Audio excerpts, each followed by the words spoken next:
So ayan guys, for today's video, meron tayo dito ng ayusin na motor. Ayan.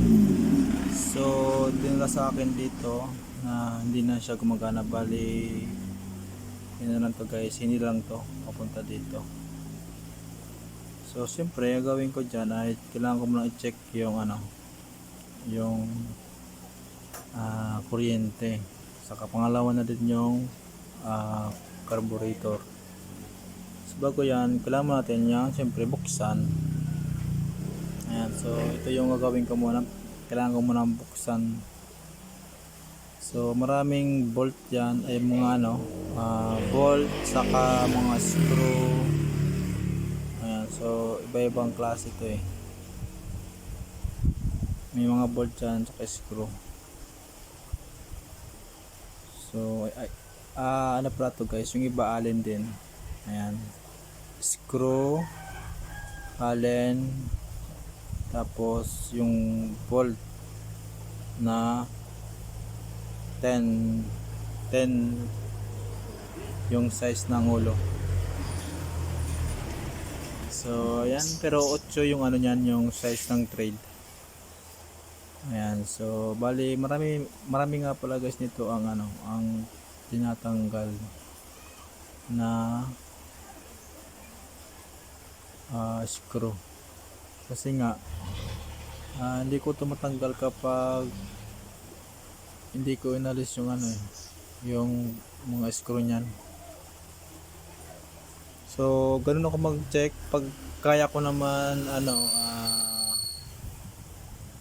tingnan o yun yung body, kung siya naka-open, hindi ko na yung babaklasin, pero ganyan siya naka-sealed eh. So maraming harang para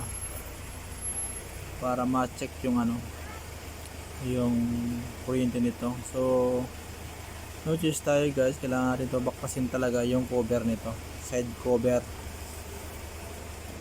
Ayan, kung kaya naman sana, kung naka-iwang-wang lang sana yung gwa, nakatuwang-wang lang sana yung yung wire, di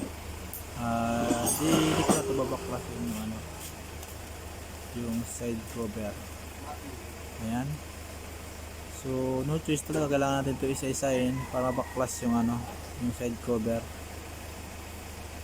So ayan, bali nga pala guys, check ko muna yung spark plug nyan. Ayan, so check natin kung may kuryente nga to. So siyan muna natin. Ayan, tapos check natin kung may kuryente lumalabas. Ayan, so yun, bali nakaharang talaga yung side cover. Kailangan talaga natin tong alisin talaga, kasi nahirapan ako yan so di ko makita masyado. So kailangan talaga ito baklasin talaga, nakaharang eh. So para pag troubleshoot talagang natin, hindi tayo mahirapan, kasi may mga parang dyan yan So ngayon ay open na siya. Check natin. So ayan, so walang kuryenteng lumalabas dyan. So ayan nga pala guys, bali ayan, ibalik ko na tong carburetor, yung bolt niya, kasi tinanggal ko eh. Kasi sabi sa akin ng may-ari, daw siya ng carburetor, magpapalinis. Sabi ko sige, walang problema. So tinanggal ko na yung carburetor, tapos yun, sabi ko parang may mali dyan check muna natin yung yung kuryente. So yun, pag check ko walang kuryente. Yun, binalik ko na lang yung yung carburetor, kasi yun, kapag nilisan ko yan, automatic may labor yan. So ngayon hindi ko na yan ginalaw, kasi nga walang problema dyan sa carburetor. Ayan, so mabuti ay yung bolt lang yung tinanggal ko, so hindi ko pa pinaklas yan talaga. So yung bolt lang ang tinanggal ko lang dyan eh, kaya yun, naisipan ko na i-break na lang para di mas ng labor dyan, mapagastos yung may-ari niyan, kasi okay pa naman yung niyan yung carburetor. So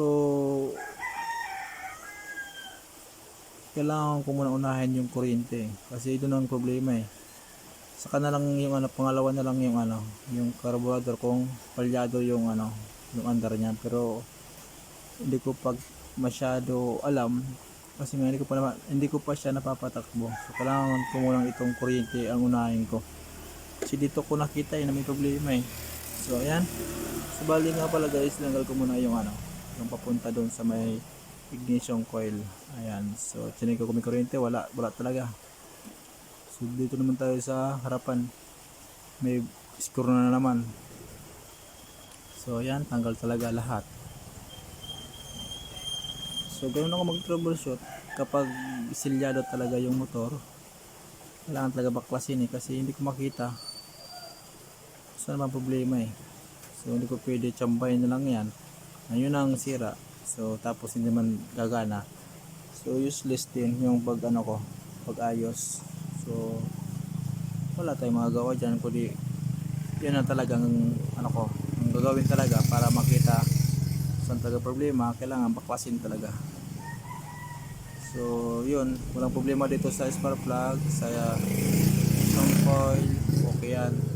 So dito na lang tayo sa wiring. So yun, dito tayo guys sa may hulihan. So kailangan ko matanggalin yung side cover din sa hulihan, kasi buo yan So yun, nakaano pala yung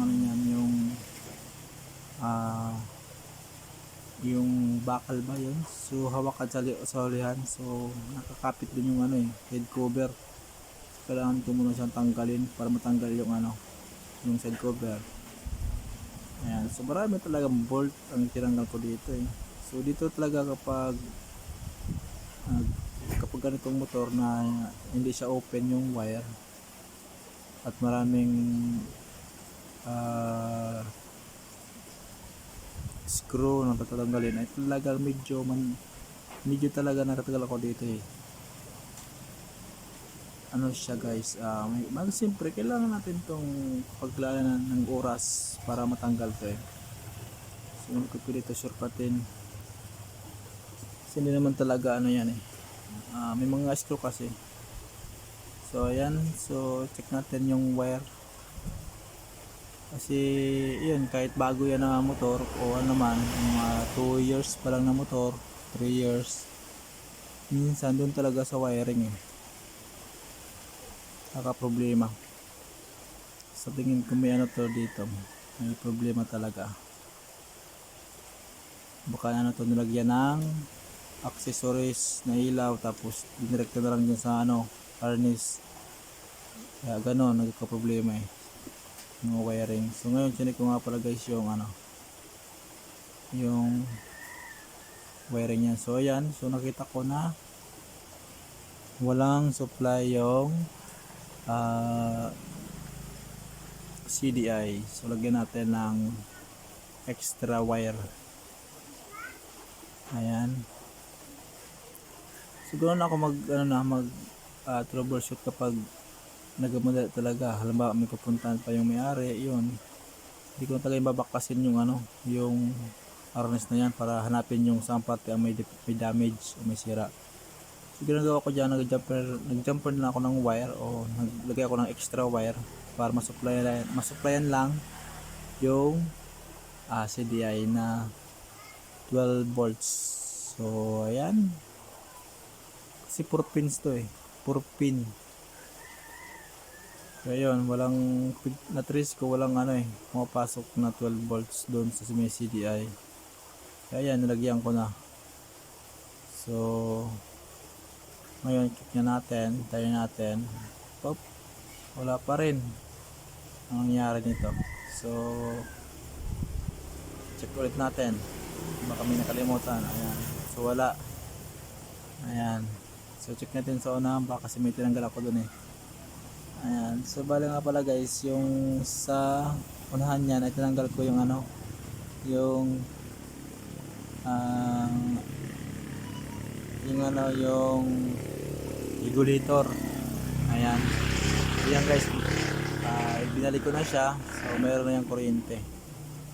Ayan. So yun lang talaga, nakalimutan ko ibalik yung ano, yung ano siya guys, yung regulator. Kasi tinanggal ko yun, kasi kailangan kong i-check yun kung may pumapasok doon na ano, kuryente o wala. Ayun, okay naman. So ngayon, nabalik ko na siya. Yun, okay na. So vlog natin to. Yan. So kailangan ito guys ibalik na para maibalik ko na yung mga ano, yung mga ano yan, mga side cover. So bago yan, para sigurado, check na natin to, panda rin. Ayan nga pala guys, so okay na, umandar na siya. So hindi ko dito mapakita sa inyo na gumagana o umiikot yung ano, yung gulong kasi nga hindi ko na kasi pinakita doon guys yung ano, kung okay na yung ano. Pero yan nga pala guys, gumagana na yan. So hindi ko lang may iparinig sa inyo kasi nga nagkamadali kasi yan yung mayari. Ayan, so kailangan ko na siyang ibalik agad kasi may pupuntahan pa siya. Ayan, so kailangan ko muna siyang tipan yung wire. Ayan, so tipan na natin ito para sigurado tayo guys. Ayan, so yung wire na extra wire ko dyan na nilagay, so sasabay ko lang dyan sa ano, harness. Ayan, ano lang, para madali na lang, kasi kung isa-isahin ko pa para hanapin yung may damage na wire kung saan parte, so masyado matagal kasi babaklasin ko talaga yan isa-isa. So ayan, no, titipan ko na yung sa may ignition switch. Dito na ako nag jumper. Yun, tapos na, tape na lang. Pagkatapos nyan, balik na. Ayan, ayan, no, tape na lang kailangan yan. Ayan, lapit na. Ayan, kailangan ko talaga nito tipan ng masyadong ano, tipan masyado para hindi mabasa. Pag nabasa kasi nagkaroon ng problema kapag manipis yung electrical tape, minsan natatanggal, minsan pag nabasa na tagos. Yun, namayan ko talaga. So yan nga pala guys, balik kabitan natin yung side cover nito kasi okay na yan. Ayan, so yun, may hinila muna akong motor. Ayan, so ngayon guys, balik na natin. So dito talaga, pag minsan talaga kapag ano nga pala guys, pag nagbaklas nito, masyadong konsumo ng oras. Ganun pa man, okay pa rin kasi nalaman ko yung sira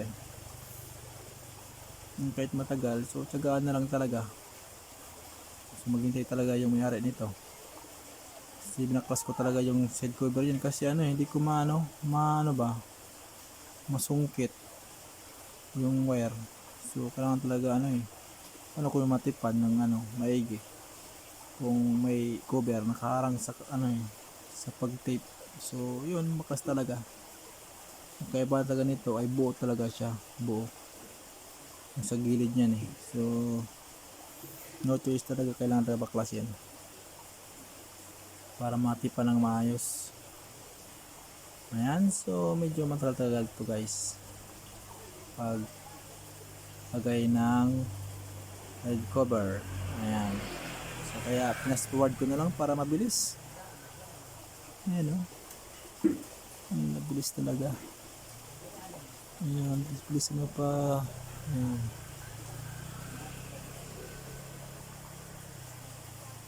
So yun, kabilaan nyo nga pala guys yung ko dyan, yung pagbaklas kabila, tas kabila din nakas ko rin kasi nga buo. Ayan, buo kasi yung pagbaklas ko so yan, okay na. Ayan, okay na. So malapit na ito matapos. Ayan, screw na lang ulit, balik ulit. Ayan, dito. Ayan. Ayan. Malapit na.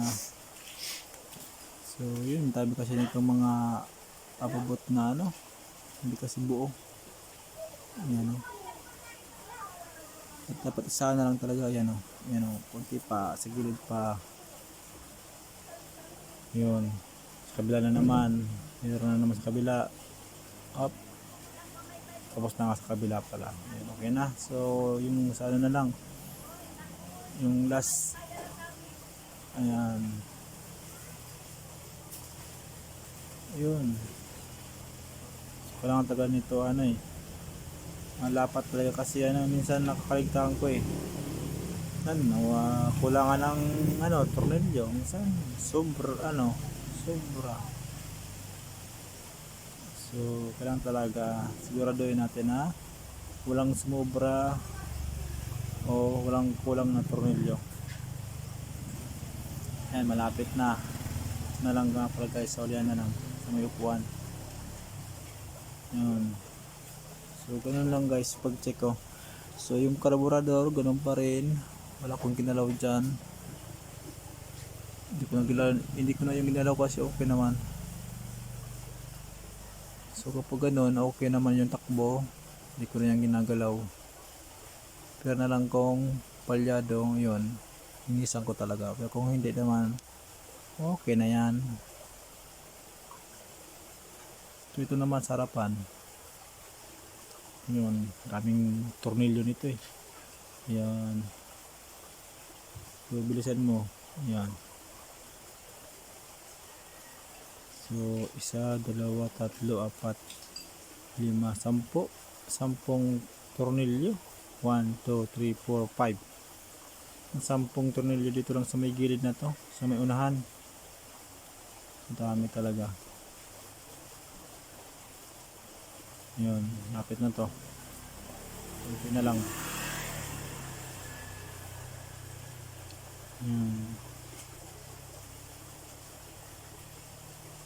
Ayan. Konti na lang, tiis. Ayan, patingin-tingin pa. Ayan. Lapit na, ito lang sa upuan. Up, mali na naman yun ipasok ah. Yun. Okay. Konti na lang. Ayan. Ayan. Okay. Malapit na to.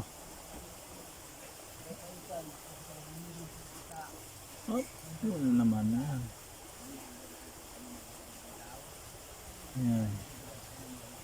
Bila, up, may chinecheck parang hindi yata lumapat ah. So yun, hindi na nga pa ito guys lumapat na isa. Kasi tinry kong ilapat, hindi talaga lumapat eh.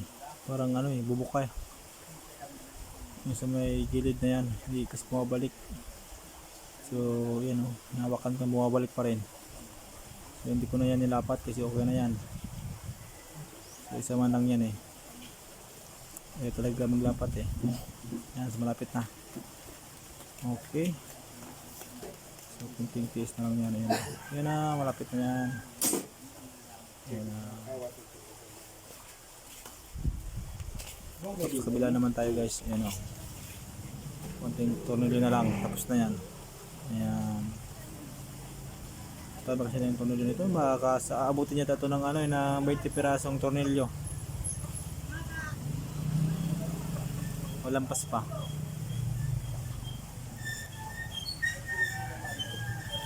Ayan, so up, malapit na to up.